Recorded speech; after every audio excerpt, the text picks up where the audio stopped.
Hi friends, biryani செய்கிறதுக்காக எண்ணெயும் நெய்யும் சேர்த்துட்ருக்கேன். முந்திரி சேர்த்துக்கலாம், பச்சை மிளகாய், இந்த மாதிரி கட் பண்ண வெங்காயம் வதக்கிக்கலாம்.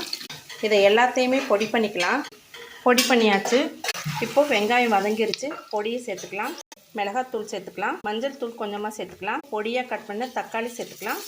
இப்போது இதோட தேவையான அளவு உப்பு கூட 2 டீஸ்பூன் அளவுக்கு இஞ்சி பூண்டு விழுது. இது கூட பொடியாக கட் பண்ண கொத்தமல்லி, புதினா சேர்த்துக்கலாம். 1 பேக்கெட் காளான் வெட்டி வச்சது சேர்த்துக்கலாம்.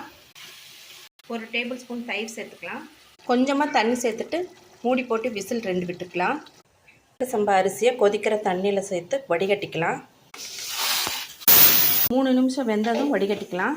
காலிஃப்ளவரை இதோட சேர்த்துக்கலாம். இதில் 200 ml தண்ணி சேர்த்துக்கலாம். 1 டீஸ்பூன் அளவுக்கு லெமன் பிழிஞ்சுக்கலாம். இதில் வடித்த அரிசியை கொட்டிக்கலாம். மூடி போட்டு 1 விசில் விட்டுக்கலாம். கமகமன்னு பிரியாணி ரெடி ஆயிடுச்சு. வீட்டில் நீங்களும் ட்ரை பண்ணி பாருங்கள். தேங்க்யூ.